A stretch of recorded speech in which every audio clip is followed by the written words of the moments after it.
नमो भगवते वासुदेवाय। आपने अभी तक पार्ट 1 में देखा, नारद जी के कहने पर भृगु ऋषि जी तीनों देवताओं की परीक्षा लेने जाते हैं। जब वो कैलाश पर्वत पे जाते हैं तो वो बिना गणों से आज्ञा लिए जाते हैं। तब भगवान शिव जी को क्रोध आता है और वो जैसे ही श्राप देने लगते हैं, माता पार्वती उन्हें रोकती है और माफ़ी मांगती हैं और बोलते हैं कृपया आप श्राप मत दीजिए। ये सुनकर भृगु ऋषि जी वहाँ से चले जाते हैं, ब्रह्मदेव के पास जाते हैं, परंतु बिना द्वारपालों से आज्ञा लिए। ब्रह्मदेव भी क्रोधित हो जाते हैं, परंतु वो वहाँ भी बिना कुछ कहे चले जाते हैं तथा उसके बाद वो वैकुंठ धाम में जाते हैं और जाते ही भगवान विष्णु के छाती पे लात मारते हैं और तभी भगवान विष्णु खड़े उठते हैं और भृगु ऋषि जी को बैठाकर बोलते हैं, मेरे वज्र जैसे सीने पे लात मारकर कहीं आपके पैरों में दर्द तो नहीं हुआ। ये कहकर उनके पैर दबाने लगते हैं। ये देखकर माता लक्ष्मी क्रोधित हो जाती है और वैकुंठ धाम छोड़कर चले जाती हैं। अतः उसके बाद क्या होता है, आइए मैं आज आपको बताता हूँ। जब माता लक्ष्मी वैकुंठ धाम छोड़कर चली जाती हैं, तब रास्ते में उन्हें ब्रह्मदेव और शिव जी मिलते हैं और उन्हें ना जाने के लिए बोलते हैं, परंतु माता लक्ष्मी उनकी नहीं सुनती और बोलती हैं, मैं धरती लोक पे जाऊंगी। तब शिव जी और ब्रह्मदेव बोलते हैं, आप कृपया ना जाएं, परंतु लक्ष्मी माता जब नहीं मानती तो ब्रह्मदेव और शिव जी बोलते हैं, हम भी आपके साथ धरती लोक पे चलेंगे। तब माता लक्ष्मी कहती हैं कि मैं एक पर्वत पर जाकर तपस्या करूंगी, चलिए। उसके बाद ब्रह्मदेव, शिव जी और माता लक्ष्मी धरती पे आती हैं। धरती पे आकर माता लक्ष्मी एक ग्वाले का रूप धारण करती हैं और ब्रह्मदेव गाय का और शिव जी गाय के बछड़े का रूप धारण करते हैं।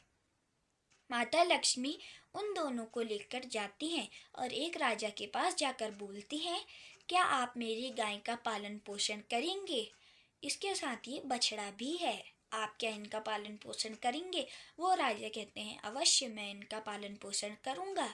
ये कहकर वो अपने दास से बोलते हैं, आप इनको इस गाय की कीमत दे दो। जैसे ही वो पलट कर देखते हैं तो माता लक्ष्मी वहाँ से गायब हो जाती है। माता लक्ष्मी अब पर्वत पे आ जाती हैं और कठोर तपस्या करने लगती हैं। उसके बाद भगवान विष्णु जी माता लक्ष्मी के वियोग में धरती पे आते हैं और वेंकटेश्वर जी का रूप लेते हैं। वेंकटेश्वर जी का रूप लेकर वो चींटी के बिल के अंदर चले जाते हैं और वहीं तपस्या करने लगते हैं। उनका शरीर काफ़ी कमज़ोर हो गया था।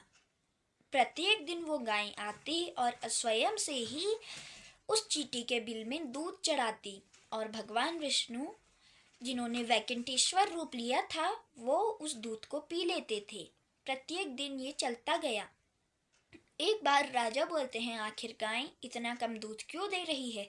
दास, कहीं तुम उसे चुरा तो नहीं ले रहे हो? वो बोलते हैं, नहीं, मैं इस दूध को नहीं चुराता हूँ प्रभु। तब वो बोलते हैं, आज आप इसका पीछा करो और देखो ये गाय कहाँ जाती है। वो उस गाय का पीछा करते हैं और देखते हैं कि वो गाय चींटी के बिल के पास गई है और स्वयं से ही उस चींटी के बिल में दूध दे रही है। ये देखकर वो ग्वाला एक कुल्हाड़ी गाय की तरफ फेंकता है, परंतु बीच में वेंकटेश्वर जी आ जाते हैं और वो कुल्हाड़ी सीधे वेंकटेश्वर जी के सर पर लगती है और वो बोलते हैं, हे ग्वाले, आपने एक गौ हत्या की कोशिश करी है और गौ हत्या की कोशिश करने वाले की सजा भी मृत्यु है। ये कहकर उसी कुल्हाड़ी से भगवान वेंकटेश्वर जी उनको मार देते हैं। वो ग्वाले की जब मृत्यु हो जाती है तब राजा आते हैं और बोलते हैं, इनकी मृत्यु किसने करी? आखिर ये ग्वाला किसके हाथ से मारे गए? तब वो बोलते हैं, इसमें आप भी शामिल थे तथा गौ हत्या की कोशिश आपने भी करी है, इसीलिए मैं आपको श्राप देता हूँ, आप इस योनि को राक्षस बनकर जिएंगे। तब वो हाथ जोड़कर निवेदन करते हैं, मेरा ऐसा प्रयास नहीं था प्रभु, आप मुझे कृपया श्राप से मुक्त कीजिए। तब वेंकटेश्वर जी कहते हैं, दिया हुआ श्राप लिया नहीं जाता, परंतु अगले जन्म में मैं आपकी पुत्री के साथ विवाह करूँगा, जो माता लक्ष्मी का ही रूप होंगी। ये कहती हैं तथा उसके बाद भगवान विष्णु को जो कुल्हाड़ी लगी थी उससे भगवान विष्णु के सारे बाल गिर जाते हैं। तब लीला देवी जी अपने बाल वेंकटेश्वर जी को काट कर देती हैं।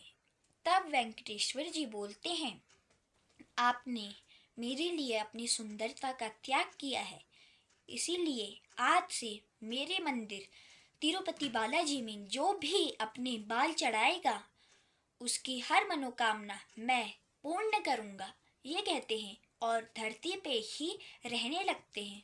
उन्हें अगले जन्म में इंतज़ार था कि अगले जन्म में राजा की पुत्री के साथ उनका विवाह हो। अगले जन्म में वो राजा आकाश बन जाते हैं। उनका नाम था आकाश चंद्र। उनकी परंतु कोई भी संतान नहीं थी, इसलिए उन्होंने असुर गुरु शुक्राचार्य के अनुसार इंद्रदेव का यज्ञ किया और उन्हें प्रसन्न किया।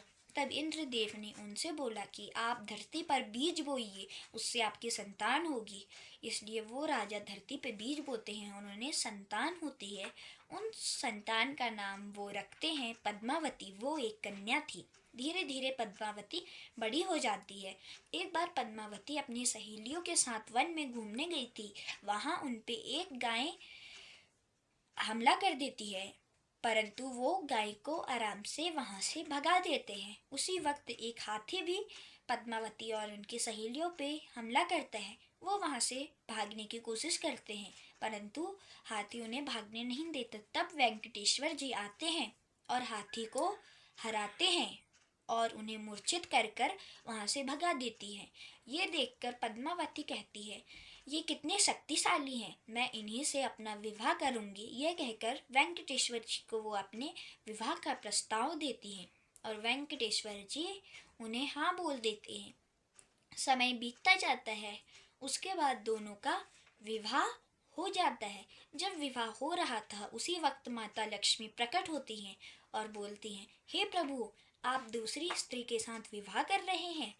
तब वेंकटेश्वर जी बोलते हैं, माते, मैं आपको प्राप्त करने के लिए ही ये विवाह में बैठा हूँ तथा मुझे आप नहीं मिली, इसीलिए मैंने ये सब करा। ये कहकर वो पत्थर के बन जाते हैं और भगवान विष्णु माता लक्ष्मी को लेके वैकुंठ धाम चले जाते हैं। वो वेंकटेश्वर जी जो पत्थर के बन गए थे वही आज बालाजी के नाम से प्रसिद्ध हैं। धन्यवाद।